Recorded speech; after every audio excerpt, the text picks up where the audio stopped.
محترم حضرات، بزرگوں، دینی اور ایمانی بھائیوں، دین کا راستہ بہت آسان بھی ہے اور بہت مشکل بھی ہے۔ حق کے اوپر چلنا، سچائی کی راہ پر قدم بڑھاتے رہنا مشکل بھی ہے اور آسان بھی ہے۔ مشکل اس معنی میں ہے کہ اس میں قربانیاں دینی پڑتی ہیں، خواہشات کو توڑنا پڑتا ہے اور بہت سارے اپنے ارادوں اور دنیاوی جو تمنائیں ہوتی ہیں ان کی قربانی دینی پڑتی ہے۔ آسان اس اعتبار سے ہے کہ جس کو اس کا مزہ مل جائے، جس کو حق کی شناسائی نصیب ہو جائے، جس کو سچ کا ادراک ہو جائے، اس کے لیے پھر بڑی سے بڑی قربانی بھی معمولی ہوتی ہے، اور آخرت کی کامیابی، جنت کے وعدے اور بعد میں دوسری زندگی میں ملنے والے انعامات، اس کے لیے بہت کچھ دنیا میں اطمینان کا باعث ہو جاتے ہیں۔ اللہ نے اپنے دین کے لیے قربانی مانگی ہے۔ دین پر قربانی کے ساتھ چلنا ہی آخرت میں کامیابی دلانے کا ذریعہ اور دنیا میں دین کے غلبے کا راستہ ہے۔ اللہ نے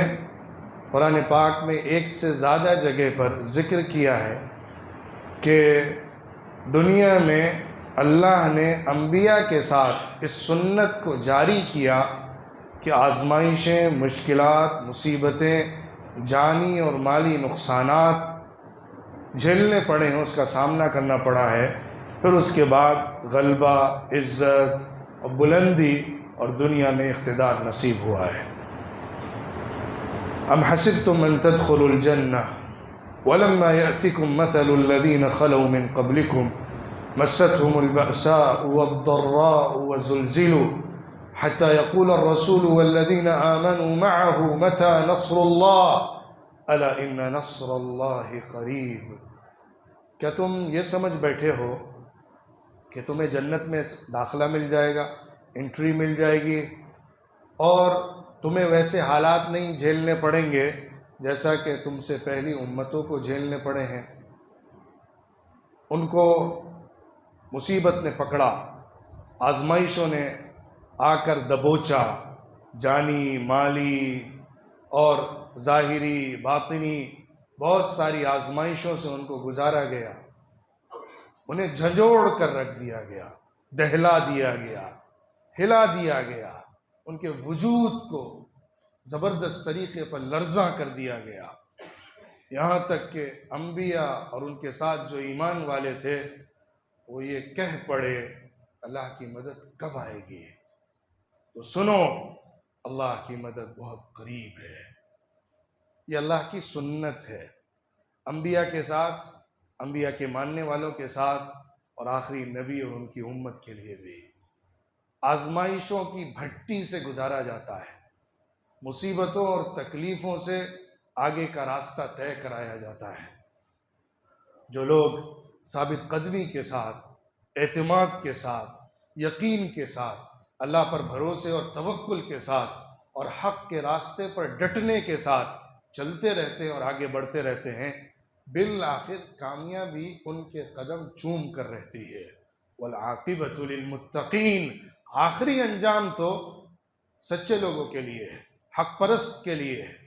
متقی کے لیے ہے، اللہ سے ڈرنے والے اور پرہیزگاری اختیار کرنے والے کے لیے ہے۔ تو جو بھی دین کے راستے میں قربانی دینے کے لیے آگے بڑھائے تو اسے اللہ کی طرف سے بے شمار خوشخبریاں سنائی گئی ہیں۔ ان اللہ اشترى من المؤمنین انفسهم واموالهم بان لهم الجنہ یقاتلون فی سبیل اللہ فیقتلون ویقتلون وعدا علیہ حقا فی التوراة والانجیل والقرآن۔ بے شک اللہ رب العزت نے ایمان والوں سے ان کی جانوں کو اور ان کے مال کو خرید لیا ہے جنت کے بدلے میں۔ وہ لوگ جہاد کرتے ہیں،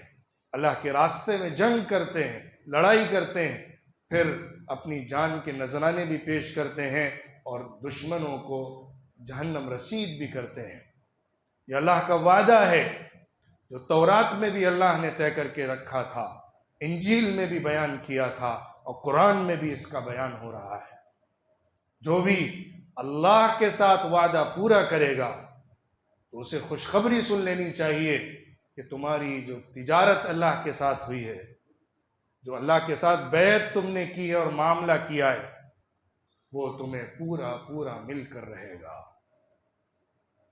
اور یہی حقیقی کامیابی ہے، صحیح کامیابی یہی ہے۔ ہماری جان ہو، ہمارا مال ہو، دین کی بنیاد پر ہم نے اللہ کے ساتھ معاہدہ کر کے اس کا سودا کیا ہے کہ ہم دین کو لے کر، جنت کو لے کر، آخرت کی کامیابی کو لے کر اپنی جان اور مال اللہ کے راستے میں قربان کرنے کو تیار ہیں۔ یہ جذبہ، یہ ایمان، یہ سچا عہد، یہ پکا وعدہ ایمان کی سب سے بڑی دلیل ہوتی ہے۔ جو لوگ اللہ کے راستے میں جہاد کرتے ہیں، جنگ کرتے ہیں، قربانی دیتے ہیں، اپنی جان کی بازی لگاتے ہیں، مال صرف کرتے ہیں، اللہ کی طرف سے ان کے لیے بہت سارے وعدے ہیں، اور خاص طور پر جو اللہ کے راستے میں جان دے کر شہید بن جاتا ہے، اس کے مقامات بلند کا تو اندازہ کرنا مشکل ہے۔ قرآن میں جس طرح اللہ نے اس کا ذکر کیا ہے، اور حدیث میں رسول اللہ صلی اللہ علیہ وسلم نے اس کے لیے جو انعامات بیان کیے ہیں، ان کو پڑھ کر، سن کر، دیکھ کر ہر آدمی کے دل میں یہ تمنا اٹھ جاتی ہے کہ کاش کہ اسے بھی جب موت آئے تو شہادت کی موت آئے۔ زندگی ایک متعین وقت کے لیے دی گئی ہے، ہر ایک کو اپنی زندگی کا اینڈ کرنا ہے، کہاں اور کیسے اس کا علم صرف اللہ کے پاس ہے۔ لیکن جس کی موت اللہ کے راستے میں شہادت کے ساتھ آ جائے، اس کے لیے تو وارے نیارے ہیں، اس کے لیے تو خوشخبری ہی خوشخبری ہے، اس کے لیے تو انعامات ہی انعامات۔ اسی لیے اللہ کے رسول صلی اللہ علیہ وسلم نے ایک حدیث میں فرمایا، جو شخص اللہ کے راستے میں جہاد نہ کرے، شہادت نہ حاصل کرے، یا شہادت کی تمنا نہ کرے کہ اللہ مجھے شہادت کی موت نصیب فرمائے، تو وہ شخص سچا مومن نہیں ہے، اس کی حالت ایمان والی نہیں ہے، کیونکہ ایمان کا تقاضا ہے کہ اللہ کے راستے میں جان دینے کا جذبہ دل میں موجود رہے۔ اور یاد رکھیے، مشکل حالات، مصیبتوں میں، دشواریوں میں، آزمائشوں میں، تکلیفوں میں، اذیتوں میں، قربانیوں میں جو آدمی استقامت کے ساتھ اللہ کے دین کے کلمے کو بلند کرنے کے جذبے کے ساتھ کھڑا رہتا ہے، تو اس کو جو نفسیاتی، دلی، روحانی، قلبی تسکین نصیب ہوتی ہے، اس کا اندازہ کرنا مشکل ہے، جس کا اظہار اللہ نے بہت خوبصورت پیرائے میں سورہ حمیم سجدہ میں کیا ہے۔ ان الذين قالوا ربنا الله ثم استقاموا تتنزل عليهم الملائكة الا تخافوا ولا تحزنوا وابشروا بالجنة التي كنتم توعدون نحن اولياؤكم في الحياة الدنيا وفي الآخرة ولكم فيها ما تشتهي انفسكم ولكم فيها ما تدعون نزلا من غفور رحیم۔ یقیناً وہ لوگ جنہوں نے کہا کہ ہمارا رب اللہ ہے، پھر جم گئے، اس کلمے کے اوپر ڈٹ گئے، اللہ کو اپنا رب مان کر مکمل اعتماد کے ساتھ اس پر جم کر کھڑے ہو گئے۔ بڑی سے بڑے طوفان، بڑی سے بڑی مصیبتیں بھی اگر سامنے ہوں، لیکن وہ استقامت کے ساتھ اس کلمے پر کھڑے ہوئے ہیں، یاد رکھنا ان کے اوپر فرشتے اترتے ہیں، یہ خوشخبری سناتے ہوئے کہ تم غم نہ کرو، گھبراؤ اور ڈرو نہیں، اور خوشخبری قبول کرو جنت کی جس کا تم سے وعدہ کیا جاتا ہے۔ ہم تمہارے دوست ہیں، ہم تمہارے ولی ہیں، ہم تمہارے ساتھ ہیں، ہم تمہارے دوست ہیں، اور ہم تمہارے ساتھ ہر دم کھڑے ہیں۔ دنیا کی زندگی میں بھی تمہارا ساتھ ہم کو دیا گیا ہے، اور آخرت میں بھی ہم تمہارے ساتھ رہیں گے۔ فرشتے آ کر ان کے دل پر تسکین کی اس کیفیت کو ایسا نازل کرتے ہیں، اور ایسی ان کو طمانینت، سیٹسفیکشن ملتا ہے کہ جس کے بعد بڑی سے بڑی مصیبت بھی ہلکی ہو جاتی ہے۔ اور خوشخبری سناتے ہیں کہ تمہیں جنت میں وہ سب کچھ ملنے والا ہے جو کچھ تم خواہش کرو گے اور جو کچھ تم پکارو گے، اللہ کی طرف سے تحفہ، انعام، گفٹ، مہمانی ہے تمہارے لیے جو طے کی گئی ہے۔ جو حق کے راستے پر چلتا ہے اسے دشواریاں جھیلنی پڑتی ہیں، جو امتحان ہوتا ہے، اور اس امتحان سے ہر امت کو ہر دور میں گزارا جاتا ہے۔ بلند مقامات، عزت، اقتدار، غلبہ اسی راستے سے گزر کر طے کیا گیا ہے۔ اللہ کے رسول صلی اللہ علیہ وسلم نے ایک حدیث میں فرمایا، اشد الناس بلاء الانبیاء ثم الامثل فالامثل، سب سے زیادہ آزمائش اور مصیبت جس طبقے کو دی گئی ہے دنیا میں وہ انبیاء علیہ السلام ہے۔ پھر اس کے بعد جو جتنا زیادہ ان کے راستے کے قریب ہوگا اتنا ہی زیادہ آزمائشوں سے اس کو گزارا جائے گا۔ قوموں کی عمر لمبی ہوتی ہے، ایک نسل کی عمر کم ہوتی ہے۔ قوموں کی عمر کے اعتبار سے اللہ کے فیصلے ہوا کرتے ہیں۔ ایک قوم جس کی عمر 1000 سال، 2000 سال، 5000 سال ہوتی ہے، ایک مذہب اور ایک آئیڈیالوجی کو ماننے والے لوگ جو ایک خاص نہج کے ساتھ کھڑے ہوتے ہیں، ایک خاص فکر کے ساتھ آگے بڑھتے ہیں، ان کی جو زندگی ہوتی ہے اس میں عروج و زوال کی داستان بڑی لمبی ہوتی ہے۔ اس میں ڈاؤن اینڈ فال جو ہوتا ہے، یا اسی طرح ریز جو ہوتے ہیں، اوپر اٹھتے ہیں، وہ سب ایک لمبے تکوینی نظام کے تحت ہوتا ہے۔ یوں ہی قوموں کو عزت اور غلبہ نہیں ملتا، اور یوں ہی کوئی قوم نیچے نہیں گرا دی جاتی ہے۔ بہت سارے اسباب اور وجوہات اس کے پیچھے ہوا کرتے ہیں۔ لیکن ایک بات جو میں یہاں ذکر کرنا چاہتا ہوں، اس پوری تاریخ کے حوالے سے ہمیشہ عزت کا راستہ قربانیوں سے گزر کر ہی ملا ہے۔ قربانیوں کے پل کو عبور کر کے عزت و غلبے کی کرسی اور تخت نصیب ہوتا ہے۔ جو قربانیاں اللہ کے راستے میں دی جاتی ہیں، جس کے نتیجے میں جان کا پروانہ پیش کیا جاتا ہے اور شہادت کا منصب حاصل کیا جاتا ہے، اس پر اللہ کے رسول صلی اللہ علیہ وسلم نے بہت سارے وعدے کیے ہیں جس کو میں بیان کروں گا۔ قرآن پاک میں اللہ رب العزت نے ان لوگوں کے لیے جو قربانی دے کر اللہ کے راستے میں جان دیتے ہیں، ان کے لیے بہت ساری بشارتیں بھی سنائی ہیں اور ان کے مقام بلند کو بھی بیان فرمایا ہے۔ اس سے پہلے ایک بات کلیئر کرنے کی ضرورت ہے، اللہ کے راستے میں جہاد کرنے کا مطلب کیا ہے؟ کون ہے جو اللہ کے راستے میں جہاد کرتا ہے، جنگ کرتا ہے اللہ کے لیے؟ ایک حدیث میں ہے کہ بعض صحابہ نے حضور صلی اللہ علیہ وسلم سے پوچھا، اے اللہ کے رسول، ایک شخص ہے جو جنگ کر رہا ہے بہادری کو دکھانے کے لیے، یہ ثابت کرنے کے لیے وہ سب سے بڑا گریٹ فائٹر ہے۔ حضور نے فرمایا وہ اللہ کے راستے میں نہیں ہے۔ دوسرے کے بارے میں پوچھا گیا، جو شخص اس لیے جنگ اور جہاد کرتا ہو کہ وہ دوسروں کو دکھائے اور ریاکاری کرے کہ وہ بہت بڑا اور اس میدان میں حصہ لینے والا ہے، تو ریاکاری کی وجہ سے اس کے عمل کو قبول نہیں کیا جاتا ہے۔ ایک شخص وہ ہے جو اس لیے جنگ اور جہاد کرتا ہے تاکہ اپنی قوم کا سپورٹ کر سکے صحیح اور غلط ہر چیز میں۔ جو آدمی حق کی بنیاد پر، سچ کے لیے اور صحیح راستے پر ہونے کی وجہ سے نہیں بلکہ محض عصبیت کی وجہ سے، اپنے الائنس رکھنے کی وجہ سے، اپنا دوسرے کے ساتھ معاہدہ غلط بنیادوں پر کرنے کی وجہ سے اگر ساتھ کھڑا ہوتا ہے تو وہ بھی اللہ کے راستے میں جہاد کرنے والا نہیں ہے۔ جو حمیت اور عصبیت کے لیے جہاد کرتا ہے، جاہلی عصبیت، وہ قابل قبول نہیں ہے۔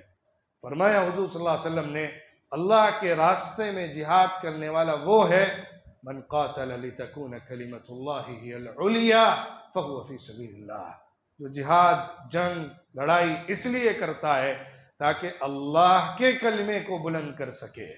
تاکہ اللہ کا کلمہ اونچا ہو، وہی اللہ کے راستے میں صرف جہاد کرنے والا ہے۔ اللہ کا کلمہ اونچا ہو، اس کا مطلب یہ ہے اللہ کا دین غالب ہو، اللہ کی بات بلند ہو، اللہ کی شریعت نافذ ہو، اللہ کا نام اونچا ہو، اللہ کی شریعت کو غلبہ ملے، اس جذبے کے ساتھ اور حق کے لیے، سچائی کے لیے، انصاف کے لیے، اسلامی مساوات کے لیے جو بھی قربانی دیتا ہے وہ اللہ کے راستے میں جہاد کرتا ہے۔ تو جو اپنے حق کے لیے انصاف کے ساتھ لڑتا ہے وہ بھی اللہ کے راستے میں جہاد ہوتا ہے۔ اللہ کے رسول صلی اللہ علیہ وسلم نے فرمایا، جو شخص اپنے جان و مال کے لیے اپنے گھر کے تحفظ میں لڑتا ہے اور اس میں اس کی جان جاتی ہے تو وہ شہید ہوتا ہے۔ جو شخص بیماری سے دنیا میں رخصت ہو جاتا ہے، جو پیٹ کی بیماری میں کوئی آزمائش بڑی آ جاتی ہے اور دنیا سے رخصت ہو جاتا ہے، اس کو بھی شہید ٹھہرایا گیا۔ جو شخص سمندر میں ڈوب کر مر جاتا ہے یا پانی میں ڈوب کر مر جاتا ہے، اس کو بھی شہید کا درجہ دیا گیا۔ شہید کے درجات ہیں، درجات بعضها فوق بعض، درجات ہیں اوپر نیچے، شہیدوں کے بھی مقامات اور درجات ہیں۔ سب سے اونچا مقام وہ ہے جو اللہ کے راستے میں میدان جنگ کے اندر لڑتے لڑتے جان کی قربانی دے دے، تو اس کے لیے تو سیدھا دنیا اور آخرت دونوں کی شہادت کا منصب طے کیا گیا ہے۔ اللہ کے راستے میں جو جان کا پروانہ اور قربانی دیتا ہے اس کے لیے اللہ رب العزت نے قرآن پاک میں پہلی بات تو یہ بیان فرمائی کہ تم ان کو دوسرے مردہ لوگوں کی طرح مت سمجھا کرو۔ وَلَا تَحْسَبَنَّ الَّذِينَ قُتِلُوا فِي سَبِيلِ اللَّهِ أَمْوَاتًا، دیکھو جو اللہ کے راستے میں جنگ کرتے ہوئے شہادت کا درجہ پاتے ہیں، شہید کر دیے جاتے ہیں، تم ان کو عام مردوں کی طرح نہ سمجھا کرو، بل احیاء، وہ لوگ زندہ ہیں، دنیا میں مر گئے ہیں لیکن حقیقت میں وہی زندہ ہیں۔ عند ربهم يرزقون، صرف زندہ ہی نہیں ہے، اللہ کے ہاں ان کو رزق مل رہا ہے۔ جیسے دنیا میں تم کھانا کھاتے ہو، جیتے ہو، اپنی لائف گزارتے ہو، اللہ نے ان کے لیے اسپیشل اسٹیٹس رکھا ہے عالم برزخ کے اندر مرنے کے بعد، جہاں ان کو رزق بھی دیا جا رہا ہے۔ ان کی زندگی بڑی الگ ہے، ان کا مقام بہت بلند ہے۔ ان کی زندگی دنیا میں اللہ کے راستے میں گئی ہے تو اللہ نے اسپیشل زندگی ان کو عطا فرمائی ہے۔ فرحین بما آتاہم اللہ من فضلہ، جو اللہ نے مرنے کے بعد ان کو دیا ہے اس سے وہ بہت خوش ہو گئے، دنیا کو چھوڑ کر جانے کا ذرہ برابر غم نہیں ہے۔ اللہ نے جو انعامات سے ان کو نوازا ہے وہ اس سے بہت خوش ہیں، اور صرف اپنے لیے ہی خوشی نہیں ہے، وَيَسْتَبْشِرُونَ بِالَّذِينَ لَمْ يَلْحَقُوا بِهِمْ مِنْ خَلْفِهِمْ أَلَّا خَوْفٌ عَلَيْهِمْ وَلَا هُمْ يَحْزَنُونَ، انہیں اپنے پیچھے رہ جانے والوں کے سلسلے میں بھی خوشخبری دے دی گئی ہے کہ وہ لوگ بھی اطمینان کے ساتھ اللہ کے راستے میں لگے ہوئے ہیں، ان کو بھی نہ کوئی غم ہوگا، نہ دکھ ہوگا، نہ خوف ہوگا، وہ بھی اسی راستے پر چل کر انہی کے ساتھ آ کر مل جائیں گے جہاں وہ پہنچے ہیں۔ اپنے پیچھے والے، اپنے گھر والے، اپنی قوم والے، اپنی امت والوں کے سلسلے میں ان کو اعتماد مل جاتا ہے کہ وہ لوگ بھی انہی کے ساتھ آ کر ملنے والے ہیں۔ يَسْتَبْشِرُونَ بِنِعْمَةٍ مِّنَ اللَّهِ وَفَضْلٍ لَمْ يَمْسَسْهُمْ سُوءٌ وَاتَّبَعُوا رِضْوَانَ اللَّهِ وَاللَّهُ ذُو فَضْلٍ عَظِيمٍ، اللہ کی نعمت اور فضل و انعام کی خوشخبری ان کو دی جاتی ہے۔ ایک حدیث میں اللہ کے رسول صلی اللہ علیہ وسلم نے فرمایا، جو شہید ہوتا ہے اللہ کے ہاں اس کو جو زندگی دی جاتی ہے، اس کے پیچھے جب دوسرا اس کا رشتہ دار یا قریبی دنیا سے رخصت ہوتا ہے، دنیا سے جاتا ہے، تو اس کو اطلاع دی جاتی ہے کہ تمہارا یہ بھائی، تمہارا یہ دوست، تمہارا رشتہ دار آنے والا ہے، تو وہ استقبال میں کھڑا ہوتا ہے، خوش ہوتا ہے، جیسے ایک پرانا دوست کسی سے ملتا ہے اس طرح وہ آ کر اس کا استقبال کرتا ہے اور اس سے ملاقات کرتا ہے۔ ایک جگہ اللہ رب العزت نے فرمایا کہ لا تحسبن الذين قتلوا في سبيل الله اموات بل احياء عند ربهم يرزقون، اللہ کے ہاں ان کو رزق تو دیا ہی جاتا ہے، ساتھ ہی ساتھ ان کو اطمینان نصیب ہوتا ہے۔ جو اللہ نے فرحین بما آتاہم اللہ فرمایا، جو کچھ ان کو ملا ہے اس سے وہ بہت خوش ہیں، مطلب یہ کہ اس دنیا سے جانے کے بعد کی اگلی زندگی میں وہ بہت مطمئن ہیں اور بہت سکون کی زندگی گزار رہے ہیں۔ دنیا میں تو بڑی دشواریاں، مشکلات، مصیبتیں، ڈر، خوف، آزمائش سے گزر کر ان کو جانا پڑا ہے، لیکن وہاں جانے کے بعد وہ بہت مطمئن ہیں۔ ایک حدیث میں اللہ کے رسول صلی اللہ علیہ وسلم نے بیان فرمایا ہے کہ جو شہید ہوتا ہے اس کے لیے جو انعامات ہیں وہ تقریباً 6 بنیادی طور پر خصوصی اس کو دیے جاتے ہیں۔ ایک یہ کہ اس کی شہادت کے فوراً بعد اس کے سارے گناہ معاف کر دیے جاتے ہیں سوائے قرض کے۔ قرض اگر اس کے ذمے ہے تو اس کی ادائیگی بعد والوں کے لیے ضروری ہے، ورنہ اس کی مغفرت کو روک دیا جاتا ہے۔ دوسری بات، اس کو جو جنت میں جگہ ملنے والی ہے، جو ٹھکانہ ملنے والا ہے، وہ اس کو دکھا دیا جاتا ہے، تمہیں یہاں ٹھہرنا ہے۔ بلکہ بعض شہداء کو تو جنت میں ان کی روح منتقل کر کے پہنچا دیا جاتا ہے، جیسا کہ احد کے شہداء کے بارے میں حدیث میں آتا ہے۔ اللہ کے رسول صلی اللہ علیہ وسلم نے فرمایا ان کے بارے میں خاص طور پر کہ ان لوگوں کی روحوں کو اللہ نے جنت میں پہنچانے کے بعد ایک سبز رنگ کے پرندے کے اندر ڈال دیا ہے، یہ پورا دن جنت کے اندر ٹہلتے رہتے ہیں، پھرتے رہتے ہیں، تمام مناظر سے لطف اندوز ہوتے رہتے ہیں، پھر اخیر میں شام میں آ کر اللہ کے عرش کے نیچے جو قندیلیں لٹکی ہوئی ہیں اس میں آ کر ٹھہرتے ہیں۔ وہاں ان کا قیام رکھا گیا ہے، ان کے لیے جو ان کے لیے اسپیشل فلیٹس بنائے گئے ہیں وہ اللہ کے عرش کے نیچے بڑے بڑے قندیلوں اور بڑے بڑے فانوس کی شکل میں ہیں، جہاں آ کر وہ ٹھہرا کرتے ہیں۔ ایسی زندگی ان کو رزق کے ساتھ، اطمینان کے ساتھ، جنت کی سیر کے ساتھ اور ایک نئی اسپیشل زندگی کے ساتھ وہاں دی جاتی ہے۔ جو بھی دنیا سے جاتا ہے عالم برزخ میں منتقل ہو جاتا ہے، لیکن شہید جب جاتا ہے تو اس کی زندگی ایک گونا مختلف ہوتی ہے، اس کی زندگی عام مرنے والوں سے الگ ہوتی ہے، اس کو اسپیشل اسٹیٹس جنت میں دیا جاتا ہے اور اس کو وہاں پر رزق بھی ملتا ہے۔ دوسری بات جو بتائی گئی کہ اس کو جنت میں اس کا ٹھکانہ، اس کی جگہ دکھا دی جاتی، اور بعض کو تو جنت میں منتقل کر کے وہاں سیر بھی کرائی جاتی ہے۔ تیسری بات فرمائی گئی کہ جو مرنے کے بعد عالم برزخ ہوتا ہے، قیامت سے پہلے جو قبر کی زندگی ہوتی ہے وہ، اور قیامت اور اس کے بعد کی جو ہولناکیاں ہیں، گھبراہٹ کا وقت اور زمانہ ہے، اس سے اس کو بچا لیا جاتا ہے۔ اس کو گھبراہٹ قبر کی نہیں ہوگی، اس کو قیامت کی گھبراہٹ نہیں اور ہولناکی کا سامنا نہیں کرنا پڑے گا۔ اللہ نے اس کو دنیا میں اپنی جان دینے کی جو ایک گھبراہٹ تھی، اس کی بنیاد پر آگے کی تمام گھبراہٹوں اور خوف سے نجات دے دی ہے۔ چوتھی بات بتائی گئی کہ اللہ رب العزت اس کو عزت کا تاج محشر کے میدان میں پہنائے گا۔ عزت کا ایک اسپیشل تاج ہوگا جو شہیدوں کے سر پر ہوگا، کہ جس کا ایک ایک یاقوت، ایک ایک موتی پوری دنیا اور جو کچھ دنیا میں ہے اس سے زیادہ قیمتی ہے۔ پانچویں بات فرمائی گئی 72 حوروں سے اس کا نکاح کرایا جائے گا۔ اللہ رب العزت اس کا نکاح 72 حوروں سے کرائے گا۔ چھٹی بات یہ فرمائی گئی ہے اپنے خاندان اور اپنے جاننے والوں، اپنے اعزاء و اقارب، اپنے متعلقین میں سے 70 لوگوں کی ایک ایک شہید شفاعت کرے گا، اسے سفارش کرنے کا حق دیا جائے گا کہ وہ سفارش کرے۔ یہ انعامات خصوصی طور پر شہیدوں کے لیے بیان کیے گئے جو اللہ کے راستے میں جان کی قربانی دیا کرتا ہے۔ اور اس کے علاوہ حدیثوں میں اور بھی باتیں ذکر کی گئی ہیں کہ جس سے معلوم ہوتا ہے کہ ان کو محشر کے میدان میں ہو یا جنت میں محلات کی شکل میں ہو یا عالم برزخ کی زندگی میں ہو، ایک الگ ہی نوعیت کا معاملہ اور ٹریٹمنٹ ملتا ہے جس کا دوسروں کے ساتھ کمپیریزن نہیں کیا جا سکتا ہے۔ ایک موقع پر حضور صلی اللہ علیہ وسلم نے فرمایا میں جنت میں گیا،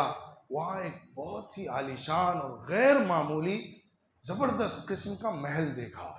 جس جیسا محل دوسرا نہیں تھا۔ مجھے بتایا گیا یہ شہیدوں کا محل ہے، یہ محل شہیدوں کو خاص طور پر دیا جائے گا۔ تو جو لوگ اللہ کے راستے میں قربانیاں دے رہے ہیں ان کے سلسلے میں بعد والوں کو مطمئن ہونا چاہیے کہ وہ بہت بلند ترین مقامات تک پہنچ رہے ہیں۔ آج جو لوگ غزہ کی سرزمین پر اللہ کے دین کے لیے، حق کے لیے، سچائی کے لیے، انصاف کے لیے قربانیوں کے نذرانے پیش کرتے ہوئے شہادت کے جام پی رہے ہیں، روزانہ سینکڑوں ہی نہیں ہزاروں کی تعداد پہنچ جا رہی ہے جو اللہ کے راستے میں شہید ہو رہے ہیں، ان لوگوں کا جو اعتماد ہے، ان کا جو یقین ہے، ان کا جو اپنے حق پر ہونے کا بھروسہ ہے، اور وہ جس اعتماد کے ساتھ اس جنگ کو لڑ رہے ہیں اور جس طرح وہ کافر باطل طاقت کا مقابلہ کر رہے ہیں، اس کی نظیر دوسری جگہ نہیں ملتی ہے۔ ان کا ایمان، ان کا توکل، ان کا بھروسہ، ان کا یقین، ان کا حق پر قائم رہنا، ان کا آخرت کی تیاری، ان کا شہادت کا جذبہ، ماؤں کا اولاد کے لیے، اولاد کا اپنے بڑوں کے لیے، بچوں کے لیے، جوان کے لیے، عورت کے لیے، بوڑھے کے لیے، ہر قسم کا آدمی شہادت کا جام پی رہا ہے، لیکن پورے اعتماد اور یقین کے ساتھ حق کے راستے پر کھڑا ہوا ہے۔ اس کی مثال بہت کم ملتی ہے تاریخ میں، اور آج وہ کیفیت آ گئی ہے جو میں نے شروع میں آیت پڑھی تھی کہ آزمائش، مصیبت، تکلیف کی اس بھٹی سے گزارا گیا ہے کہ جس کے بعد بڑے بڑے ثابت قدم بھی پکار اٹھتے ہیں، اب مدد کب آئے گی؟ اللہ کی مدد قریب ہے، لیکن اس مدد کو آنے میں کتنا وقت لگے گا، کیسے آئے گی، وہ ہم نہیں جان سکتے ہیں۔ لیکن اس راستے میں جو قربانیاں جا رہی ہیں، جو قربانیاں ہو رہی ہیں، وہ اللہ کی طرف سے انتخاب ہے۔ اللہ نے سورہ آل عمران میں غزوہ احد کے شہداء کے حوالے سے ذکر فرمایا کہ جو حالات مشکل آئے تھے اور اس میں کئی لوگوں کی شہادتیں ہوئی تھی، 70 لوگ شہید ہوئے تھے غزوہ احد میں۔ وَلِيُمَحِّصَ اللَّهُ الَّذِينَ آمَنُوا وَيَمْحَقَ الْكَافِرِينَ اور وَلِيَتَّخِذَ مِنْكُمْ شُهَدَاءَ۔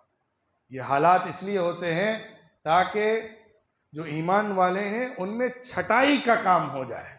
کون ہے جو سچا ایمان والا ہے؟ کون ہے جو حق پر کھڑا رہنے والا ہے؟ کون ہے جو سچ کے لیے قربانی دینے والا ہے؟ وہ الگ ہو جائے، اور کون ہے جو مفاد کے لیے، دنیا کے لیے، فائدے کے لیے الگ راستے کی طرف چلنے والا ہے اور حق کے خلاف کھڑے ہونے والا ہے، وہ کھل کر آ جائے۔ آج آپ دیکھ لیجئے پورے مڈل ایسٹ میں اور پورے عالم اسلامی میں اور پوری دنیا میں